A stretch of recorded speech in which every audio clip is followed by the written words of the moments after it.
मित्रांनो, श्री स्वामी समर्थ. कसे आहात सगळे? छानच असाल अशी मी अपेक्षा करते. तुम्हाला व तुमच्या गोड परिवारास 7 दिवस आनंदात जाओ ही स्वामींच्या चरणी प्रार्थना करते. बाळा, दुर्लक्ष करू नको. दैवी शक्ती तुला मदत करायला आली आहे. रात्रीत अनुभव घे. बाळा, देव तुला आज सांगत आहे की पुढील 5 मिनिटात तुमचे आयुष्य पूर्णपणे आनंदात बदलू शकते. तुम्ही हा व्हिडिओ वगळण्याचा प्रयत्न करू नये. केल्यास माझ्याकडून काही महत्त्वाचे आशीर्वाद तुम्ही गमवाल. मी स्वार्थी देव नाही, लक्षपूर्वक ऐक. तुझ्या भल्याचेच तुला मी सांगणार आहे. पुढचे 2 दिवस तुमच्यासाठी खूप महत्त्वाचे असतील बाळा, कारण तुम्ही आनंद, प्रेम आणि भरपूर पैसा यांनी भरलेल्या हंगामात प्रवेश करत आहात. बाळांनो, माझा आशीर्वाद आहे. पैसा तुमच्याकडे पाण्यासारखा प्रवाहित होईल आणि तो दररोज वाढत जाईल. लक्षपूर्वक ऐक. बाळा, उद्या तुझ्यासाठी एक महत्त्वाचा दिवस आहे, कारण जो कोणी तुझे नुकसान करू इच्छितो तो तुला कठीण आर्थिक परिस्थितीत टाकण्याची योजना करीत आहे. त्यांचे तुमच्यासाठी इतर हानिकारक हेतू आहेत. पण लक्षात ठेव, स्वामींवर विश्वास ठेव. अशक्यही शक्य करतील स्वामी. स्वामींवर विश्वास असेल ना तर हा व्हिडिओ लाईक करा, शेअर करा, सबस्क्राईब करा. तुम्हाला कमेंट्समध्ये श्री स्वामी माझी आई लिहायला विसरू नका. बाळा, हा व्हिडिओ खूप महत्त्वाचा संदेश तुला सांगणार आहे. त्यामुळे हा संदेश पूर्णपणे आणि खात्रीपूर्वक ऐक. की प्रत्येक गोष्ट मनासारखी होत नसते रे बाळा, म्हणून सुखापेक्षा समाधान शोधा. आयुष्य खूप आनंदात जाईल. जीवन एक सुंदर प्रवास आहे, ज्यात प्रत्येक वळणावर नवीन शिकवण लपलेली आहे. बाळा, देव हा दिसत नाही तर कसा मानावा? एक सुंदर उत्तर मिळाले. श्रद्धा ही वायफाय सारखी आहे. ती दिसत नाही, पण तुम्ही योग्य पासवर्ड टाकल्यास तुम्ही कनेक्ट व्हाल. माणसाची नीती बाळा चांगली असेल ना तर मनात कुठलीच भीती उरत नाही. 2 घास प्रेमाने खाता येतील अशी पंगत आणि हौकाने मन मोकळं करता येईल अशी संगत आयुष्यात लाभावी, तर जगण्यातील रंगत वाढतच जाते. खळखळून हसणाऱ्या माणसाला एकदा आपुलकीने विचारून पहा, कसा आहेस रे? अक्षरशः तो तुमच्यासमोर ढसाढसा रडेल. माणसं आतून वाचायला शिका. बाहेरून प्रत्येकजण हसराच दिसतो. असावं कोणीतरी मनमोकळं बोलणारं, काहीही न सांगता अगदी मनातलं ओळखणारं.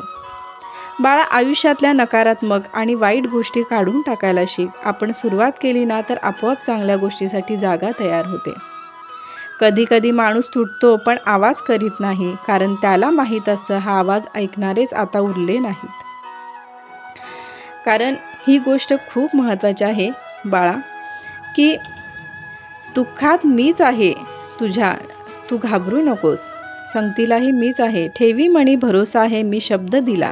श्रद्धा धरून पोटी घाली, तू साध मजला. आहे तुझ्याच पाठी, येथे मी थांबलेला. तू चालताच पुढती, येईन मागुती. मी सांभाळण्यास तुझला होईन सावली मी. का व्यर्थ भीत आहे, आगामी संकट आला आहे. आहे सिद्ध ना मी सारे निवारण्याला. हा शब्द सद्गुरूचा स्वप्नात काणी आला. आधार तोच आहे मम भागल्या जीवाला. गुरुभक्ती निसंकोच असावी रे बाळा. पाणी किती जरी गढू असले ना तरी ते स्थिर झाल्यावर निथळ होते. तसेच मनाचे देखील गुरुपद मिळाले की मन स्थिर होते. नदी खास खळग्यातून वाहत जाते. ती जिथे आटते तिथे डबकी तयार होते. तिचे स्वरूप बदलून जाते. तसेच सेवा भक्ती देखील खंड न पडता सतत सुरूच असावी. स्वामींच्या सेवेने, नामस्मरणाने दुःखाची तीव्रता कमी होते. स्वामी तुमचे नाम बहु अनमोल घेता क्षणी लाभे सुखाचा डोंगर. काय म्हणावा तो काळ लीला देखील भक्तगण. आजही तो क्षण स्वामी बस नजरेच्या आड. स्वामी करता इतके प्रेम मन होत असे जड. वारा स्पर्शुनी जाय न दिसे डोळा, तसे स्वामी पाठीशी उभे आमच्या. हा विश्वास मनात हवा. काय तोटा आहे आपल्या भाग्याला? सद्गुरूचे पाय आहेत डोके ठेवायला. बाळा, काय भीती आहे आपल्या साऱ्यांना? गुरु माऊली आहेत मार्गदर्शनाला. जरा का थोडेही भरकटणार, माऊली लगेच डोळे वटारणार. हाताशी धरले आपल्याला, आहे का हिंमत काळाची तरी जवळ यायला? ब्रह्मांड ही थरथरते पाहून माझ्या गुरु माऊलीला. अनंत जन्मीचे पुण्य आले फळाला. जसा आईचा आधार तान्ह्या लेकराला, तसा स्वामींचा आपल्याला. नुसते दर्शनही पुरे होते पतिताचे पावन व्हायला. म्हणूनच काय तोटा आहे आपल्या भाग्याला? गुरुचे पाय आहेत स्वामींचे डोके ठेवायला. बाळा, पंचमहायज्ञ दररोज आपण केला पाहिजे. की देवयज्ञ हा पहिला यज्ञ असतो, हा दररोज सकाळी 1 चमचा अग्नीला शुद्ध तूप घाल, हा ऋषी यज्ञ असतो. दररोज गाईला 1 घास अन्न घालावे, मनुष्य यज्ञ. दररोज एक मनुष्य जीव अतिथी म्हणजे चहा पाणी गोळ्या बिस्किटे देऊन संतुष्ट करावे. पितृयज्ञ कावळ्याला दुपारी 12 नंतर 1 घास अन्न छतावर ठेवावे. आणि भूतयज्ञ दररोज मुंग्यांना थोडीशी साखर भिंतीच्या कडेला ठेवावी. हे 5 महायज्ञ केल्याने ऋण वैर हत्या इत्यादी दोषांचा परिहार होतो. त्यामुळे न चुकता ही सेवा आपल्या घरी झालीच पाहिजे. जगाकडून कधीच अपेक्षा करू नकोस आणि माझ्याकडून कधी अपेक्षा सोडू नकोस.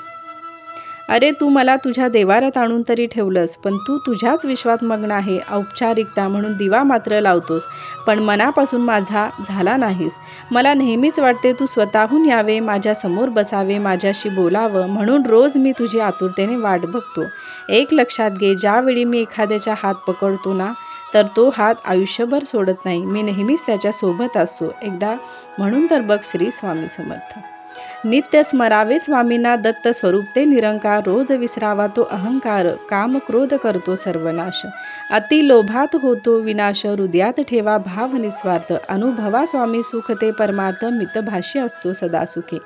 व्यर्थ बोलेल तो होईल दुःखी, समर्थ नामास रोज स्मरावे. माय बापास कधी न भुलावे, मनुष्य जन्म मिळतो एक वार. स्वामी नामात सुख ते अपरंपार. बाळा, एक लक्षात ठेव की चांगले विचार आयुष्याची खरी संपत्ती आहे. काही लोक ज्या कर्माने आपण दुसऱ्यांना छळतो त्याच कर्माने आपला सर्वनाश होतो. कितीही पैसा ताकद असू द्या, म्हणूनच वाटेला त्याला मनाला लागेल असं काहीही बोलू नका, कारण नियती बदला हा घेतेच, हे लक्षात असू द्या. आणि बाळा, कुठल्याही गोष्टीचे टेन्शन लगेच घेऊ नये. टेन्शन घेऊन त्याचा परिणाम स्वतःवर, स्वतःच्या शरीरावर व घरातील व्यक्तींवर होतो. तुम्ही ज्या गोष्टीचे टेन्शन घेतले आहे ना, त्या गोष्टीवर मात कशी करावी याचा विचार करा. तू खचून जाऊ नकोस, डगमगू नकोस. बाळा, 100 रुपयाची नोट खर्च करतानाही आपण 100 वेळा विचार करतो. मग 100 रुपयाच्या नोटेपेक्षाही काय आपले आयुष्य स्वस्त आहे का? कारण आपण नेहमी नको त्या गोष्टीचा विचार करीत असतो, हे लक्षात ठेव. जसे की हा मला हे म्हणाला, त्याने माझी बदनामी केली, असे त्याने माझे काम बिघडवले, असे बरेच काही तुम्ही विचार करता की या गोष्टीनंतर आपले आयुष्य खर्च करायची गरज आहे का? आयुष्य इतके स्वस्त आहे का? बाळा, चालणारे 2 पाय असतात. चालणारे 2 पाय असतात. किती विसंगत, एक मागे असो तर एक पुढे असो. पुढच्याला अभिमान नसो आणि मागच्याला अपमान नसो, कारण त्यांना माहीत असं की क्षणात हे सारं बदलणार आहे. याचंच नाव जीवन असतं. एकामागून एक संकटे किंवा अडचणी आल्या की आपण देवावर रागवतो व वाईट बोलतो, पण साक्षात त्या परमेश्वरालाच लेकरांची काळजी असते. तो कोणत्या ना कोणत्या रूपाने संकटकाळी मदत करणाऱ्या माणसाची भेट घडवून आणतो. आणि बाळा, देव कधीच कुणाचे नशीब लिहित नाही. आयुष्याच्या प्रत्येक वळणावर आपले विचार, आपले व्यवहार आणि आपले कर्मच आपले नशीब लिहितात, हे लक्षात ठेव. जे बदलता येईल ते बदला, जे बदलता येत नाही ते स्वीकारा, आणि जे स्वीकारता येत नाही त्यापासून दूर जा, पण स्वतःला आनंदी ठेवा. वेळ काळ कोणासाठी थांबत नाही आणि कोणालाही थांबवता येत नाही. कर्माचे भोग हे भोगूनच संपतात. भक्ती केल्याने संकट येणारच नाही असं कधी होत नसते, पण भक्ती करून संकटाचा वेग मात्र नक्कीच कमी करता येतो. जसं की जिथे हात जाणार होता तिथे मात्र बोटावर निभावलं. पण हे कळण्यासाठी स्वामी भक्तीत असावं लागतं. स्वामींवर आपली श्रद्धा विश्वास अतूट असला पाहिजे. बाळांनो, सुख दुःख हे पाहुणे आहेत, वारंवार येतील आणि जातील. जर ते आलेच नाही तर आपल्याला अनुभव कसे मिळणार? जीवनात खुश राहायला शिका, जगायला चांगले राहायला शिका, कारण रोज सायंकाळी फक्त सूर्यच मावळत नाही तर आपले मौल्यवान जीवनसुद्धा कणाकणाने कमी होत असते, हे लक्षात ठेवा. तुझी वेळ वाईट चालू आहे ना? हो, मला माहीत आहे की तू थकला आहेस, या त्रासाला कंटाळला आहेस. असं वाटत असेल की सर्व काही तुझ्या विरोधात घडते आणि हे तुझ्यासोबतच घडते, पण तू एकटा नाहीस बाळा. प्रत्येकाला ही लढाई लढूनच जिंकायला लागते. लक्षात ठेव, वेळ वाईट आहे, जीवन नाही. होईल सर्व काही ठीक, फक्त आमच्यावर विश्वास ठेव. कष्ट कर, मेहनत कर, प्रामाणिक राहा, भिवू नकोस, मी तुझ्या पाठीशी आहे. आणि बाळा, एक लक्षात ठेव, काही लोक ज्या कर्माने आपल्या दुसऱ्यांना छळतात ना, त्याच कर्माने त्यांचा सर्वनाश होतो. कितीही पैसा ताकद असू द्या, म्हणूनच वाटेल त्याला मनाला लागेल असं काहीही बोलू नका, कारण नियती बदला घेत असते. जसे की तसेच उगवते, जसे पेराल तसेच उगवते, हे लक्षात ठेवा. बाळांनो, महाभारतात जेव्हा युद्धभूमीवर कर्णाने चाक जमिनीत अडकवल्यावर तो रथातून खाली उतरला आणि तो चाक ठीक करू लागला, त्यावेळी तो शस्त्राशिवाय होता. भगवान कृष्णाने अर्जुनाला ताबडतोब बाणाने कर्णाला मारण्याचा आदेश दिला. अर्जुनाने परमेश्वराच्या आदेशाचे पालन करून कर्णाला लक्ष्य केले आणि एकामागून एक बाण सोडले आणि कर्ण जमिनीवर पडला. मृत्यूपूर्वी जमिनीवर पडलेल्या कर्णाने भगवान श्रीकृष्णाला विचारले, हे परमेश्वरा, आहेस का रे तू? दयाळू आहेस ना? माणसाला ठार मारण्याचा आदेश आहे. भगवान श्रीकृष्णाने कर्णाला हसत विचारले, बिना शस्त्राशिवाय तू मला मारलेस, असे का केले? तेव्हा श्रीकृष्णाने कर्णाला हसत हसत उत्तर दिले, कर्ण, अर्जुनाचा मुलगा अभिमन्यू देखील चक्रव्यूहात निशस्त्र झाला होता. तुम्ही सर्वांनी मिळून त्याचा निर्घृणपणे वध केला. तेव्हा तूही तिथे होतास ना?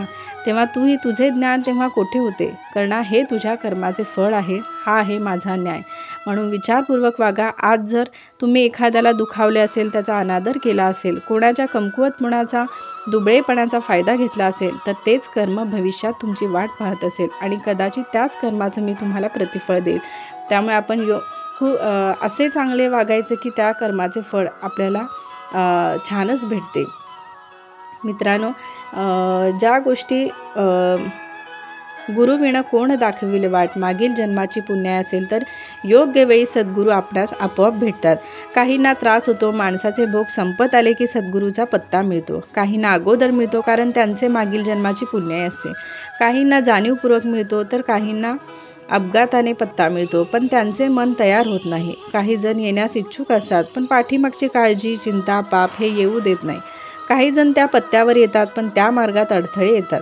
काही जण भरकटतात, फसतात. ही त्यांची परीक्षा असते, कारण त्यांचे भोग हे त्यांना पोहोचू देत नाहीत. भोग संपत आले की गुरु हे भेटतातच. आधी करावी सेवा, मग मिळतो मेवा. आधी करावी चाकरी, मग मिळते सद्गुरू सेवेची भाकरी.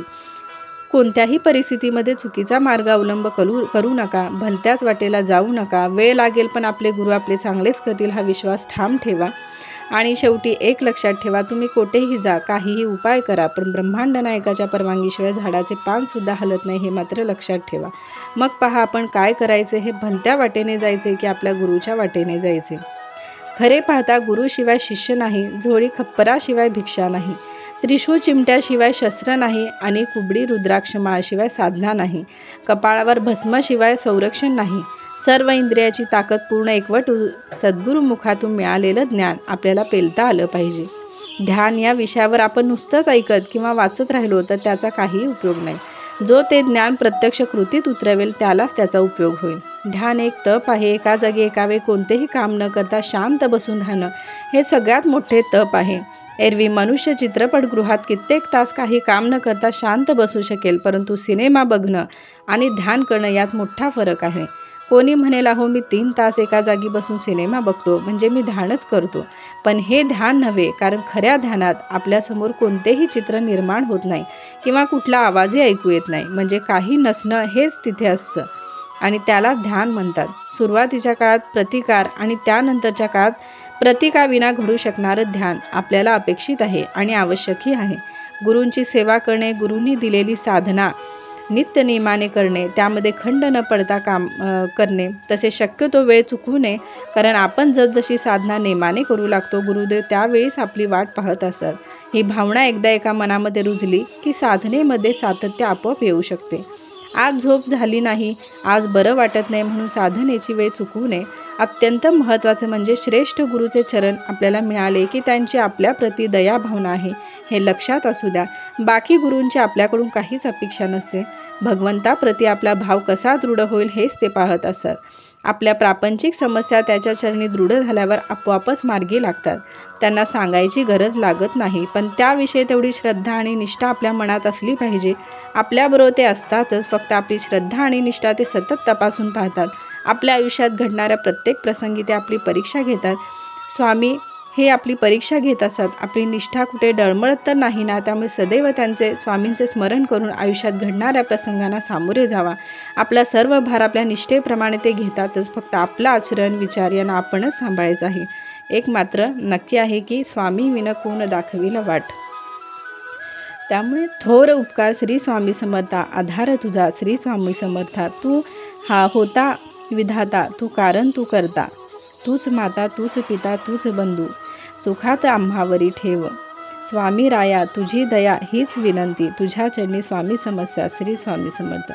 जगाशी बोलायला फोन आवश्यक असो आणि देवाशी बोलायला मौन आवश्यक असे. मित्रांनो, फोनवर बोलायला ध्यान लागते, धन द्यावे लागते. फोनवर बोलायला धन द्यावे लागते आणि देवाशी बोलायला मन द्यावे लागते. पैशाला महत्त्व देणारा मनुष्य भरकटतो, तर देवाला प्राधान्य देणारा सावरतो. हे अनंता, हे स्वामी राया, मलाही तू नाही की माझे ह्यापूर्वी किती जन्म झाले मला माहीत नाही, पुढे किती होणार आहेत हे देखील माहीत नाही. पण हे स्वामीराय, हे पक्का विश्वास आहे की प्रत्येक जन्मात तूच माझा सोबती होतास, तूच माझा मार्गदर्शक होतात. हे स्वामीराय, मला मोक्ष नको, कारण तुझ्या भक्तीचा आनंदच न्यारा आहे. फक्त एकच विनंती आहे की हा प्रपंच करत असताना या मायेच्या दुनियेत माझे मन जर भरकटले तर पुन्हा तुझ्या चरणावर मला स्थिर ठेव आणि तुझे नाम माझ्या मुखात अखंड ठेव. मित्रांनो, तुम्ही जर सहमत या व्हिडिओशी असाल तर हा व्हिडिओ ज्यांना गरज आहे त्यांना जरूर नक्की शेअर करा. व्हिडिओ आवडला असेल तर प्लीज लाईक करा, शेअर करा, सबस्क्राईब करा. कमेंट्समध्ये स्वामी माझी आई लिहायला विसरू नका. श्री स्वामी समर्थ.